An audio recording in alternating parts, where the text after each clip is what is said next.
दोस्तों ध्यान से सुनिए, क्योंकि इस वक्त बिहार की धरती पर जो हलचल है, जो बेचैनी है, जो गूंज है, वह सिर्फ पटना के सचिवालय के कमरों तक सीमित नहीं है। बिल्कुल इसकी आवाज दिल्ली के सत्ता के गलियारों तक पहुंच चुकी है। यह कोई साधारण चर्चा नहीं है, यह कोई चाय की दुकान पर उड़ती हुई अफवाह नहीं है, बल्कि यह ऐसी गंभीर और संवेदनशील सूचनाओं पर आधारित है जो अगर सच साबित होती हैं तो बिहार की राजनीति, समाज और अर्थव्यवस्था तीनों की दिशा हमेशा के लिए बदल सकती हैं। इस वक्त बिहार में हर गली, हर चौपाल, हर दफ्तर और हर राजनीतिक बैठक में एक ही सवाल गूंज रहा है कि क्या वह कानून जिसे सालों तक एक क्रांति कहा गया, अब अपने अंतिम मोड़ पर आ चुका है। सूत्रों के हवाले से जो बातें सामने आ रही हैं वे बेहद चौंकाने वाली हैं। कहा जा रहा है कि बिहार में लंबे समय से लागू शराबबंदी अब अपने अंतिम पड़ाव में खड़ी है। सरकार के भीतर बेहद बंद दरवाजों के पीछे ऐसी तैयारी चल रही है कि नए साल की शुरुआत के साथ ही शराब की बिक्री को फिर से नियंत्रित और लाइसेंस आधारित तरीके से खोला जा सकता है। यह वही खबर है जिसने बिहार की राजनीति में आग लगा दी है। यह वही खबर है जिसने सत्ता के गलियारों में बैठे बड़े नेताओं की नींद उड़ा दी है, क्योंकि यह फैसला सिर्फ एक नीति में बदलाव नहीं होगा, बल्कि यह उस सोच का अंत होगा जिसे कभी समाज सुधार की सबसे बड़ी मिसाल बताया गया था। इस पूरे घटनाक्रम के केंद्र में एक ही नाम बार बार उभर कर सामने आता है और वह नाम है बिहार के मुख्यमंत्री नीतीश कुमार। वही नीतीश कुमार जिन्होंने शराबबंदी को अपनी सबसे बड़ी उपलब्धियों में गिना था। वही नीतीश कुमार जिन्होंने इसे महिलाओं की जीत कहा था, परिवारों के बचाव का रास्ता बताया था, समाज को नई दिशा देने वाला कदम कहा था। लेकिन आज हालात यहां तक पहुंच चुके हैं कि वही शराबबंदी उनके लिए एक भारी बोझ बन चुकी है। नौकरशाही से लेकर गांव की चौपाल तक एक ही बात कही जा रही है कि अगर शराबबंदी को इसी तरह घसीटा गया तो सामाजिक तनाव और बढ़ेगा। नीतीश कुमार पर जो दबाव है वह सिर्फ आम जनता का नहीं है, यह दबाव सरकारी तंत्र का भी है। पुलिस महकमा थका हुआ है, प्रशासन उलझा हुआ है, अधिकारी भीतर ही भीतर यह मान चुके हैं कि इस कानून को जमीन पर लागू करना अब लगभग नामुमकिन हो चुका है। पटना से जो अंदरूनी रिपोर्ट सामने आ रही हैं, वे बताती हैं कि सरकार की कई गोपनीय बैठकों में यह बात खुले तौर पर कही गई है कि शराबबंदी अपने लक्ष्य में विफल रही है।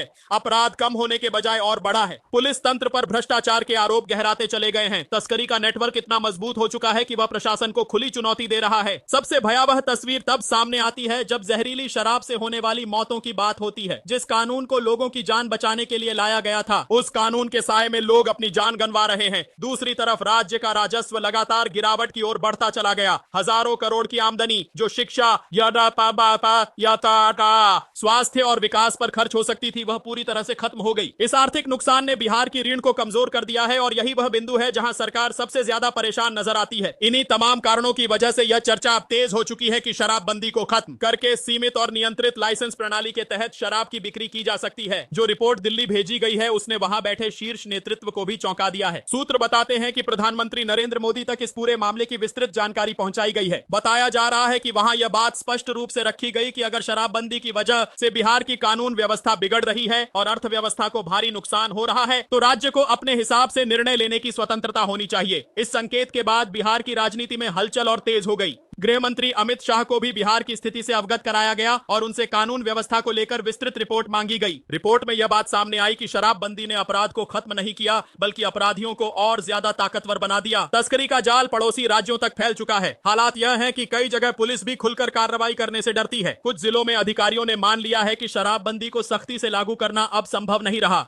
दिल्ली से मिले इन संकेतों के बाद बिहार सरकार की गतिविधियां अचानक तेज हो गई हैं। भीतर ही भीतर नीति बदलने की तैयारी शुरू हो चुकी है। कहा जा रहा है कि नए साल के साथ नई नीति लागू करने को लेकर लक्ष्य तय किया जा चुका है ताकि पूरा सिस्टम एक नियंत्रित ढांचे में काम कर सके। अब सबसे बड़ा सवाल यह उठता है कि आखिर नीतीश कुमार, जो कभी शराबबंदी के सबसे बड़े समर्थक थे, आज इतने बड़े बदलाव पर विचार क्यों कर रहे हैं। सूत्रों का कहना है कि इसके पीछे सिर्फ प्रशासनिक या आर्थिक कारण नहीं है, बल्कि नीतीश कुमार अपनी राजनीतिक विरासत को लेकर भी गंभीर मंथन कर रहे हैं। उन्हें यह बात भीतर से कचोट रही है कि शराबबंदी के नाम पर जो सपना दिखाया गया था उसका परिणाम बिल्कुल उल्टा निकला। कहा गया था कि घर परिवार बचेंगे, लेकिन कई घर टूट गए। कहा गया था कि गरीबी घटेगी, लेकिन गरीब ही सबसे ज्यादा जेल गए। अमीरों ने रास्ते निकाल लिए, लेकिन आम आदमी कानून के शिकंजे में फंसता चला गया। यही सबसे बड़ा अन्याय बन गया। सबसे खतरनाक सच्चाई यह है कि शराबबंदी के बावजूद शराब की बिक्री कभी रुकी ही नहीं, बल्कि तस्करी के रास्ते और मजबूत हो गए। ऐसा तंत्र खड़ा हो गया जिसमें कानून के रक्षक ही कहीं न कहीं हिस्सेदार बनते चले गए। यही वजह है कि जब यह सारी तस्वीर देश के शीर्ष नेतृत्व के सामने रखी गई तो उन्हें भी यह मानना पड़ा कि कोई भी कानून तभी सफल होता है जब उसे ईमानदारी से लागू किया जाए।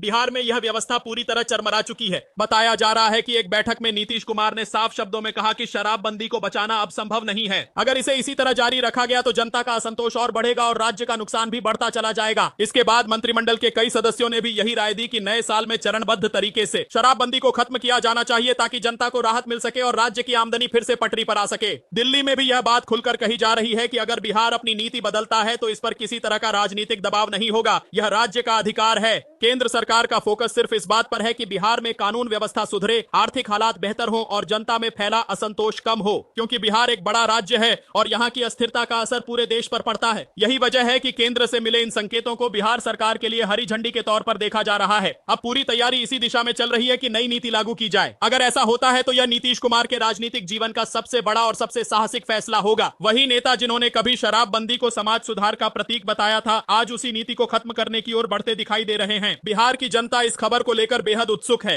हर जगह सवाल पूछे जा रहे हैं, क्या सच में शराब की दुकानें दोबारा खुलेंगी? क्या लाइसेंस के तहत बिक्री होगी? क्या महंगे दामों पर बिकने वाली तस्करी की शराब का दौर खत्म होगा? क्या जहरीली शराब से होने वाली मौतों पर रोक लगेगी? क्या पुलिस में फैले भ्रष्ट नेटवर्क का अंत होगा? और सबसे अहम सवाल यह कि क्या बिहार फिर से आर्थिक रूप से मजबूत हो पाएगा? नीतीश कुमार के सामने यह एक बड़ा मौका है। जनता खुलकर कह रही है कि शराबबंदी ने जितना दुख दिया उतना किसी और नियम ने नहीं दिया। लोग चाहते हैं कि सरकार सच्चाई को स्वीकार करे और ऐसा फैसला ले जिससे नुकसान रुक सके और व्यवस्था पर नियंत्रण हो। अभी तक कुछ भी आधिकारिक तौर पर घोषित नहीं किया गया है, लेकिन बिहार और दिल्ली के गलियारों में जिस तरह की हलचल दिख रही है उसने यह साफ कर दिया है कि बदलाव अब दूर नहीं है। अगर यह फैसला आता है तो यह बिहार के इतिहास का सबसे बड़ा यू टर्न होगा। इसका असर लंबे समय तक दिखाई देगा। यह सिर्फ एक नीति का अंत नहीं होगा बल्कि एक नए सामाजिक, मानसिक और आर्थिक दौर की शुरुआत होगी। बिहार एक नई दिशा में कदम रखेगा और राजनीति की तस्वीर भी बदल जाएगी। दोस्तों, बिहार की हवा बदल चुकी है, लोग बोल चुके हैं और सरकार सुनने को मजबूर है। अब सवाल सिर्फ इतना है कि आने वाली सुबह बिहार किस चेहरे के साथ जागेगा, नए कानून के साथ या पुराने बोझ के साथ। लेकिन संकेत यही बता रहे हैं कि बदलाव दरवाजे पर खड़ा है। अगर आप भी इस मुद्दे पर अपनी राय रखना चाहते हैं तो अपनी बात जरूर लिखिए। वीडियो पसंद आए तो इसे आगे साझा कीजिए, पसंद कीजिए और ऐसे ही हर बड़े अपडेट के लिए चैनल को सब्सक्राइब जरूर कीजिए ताकि कोई भी अहम खबर आपसे छूट न जाए।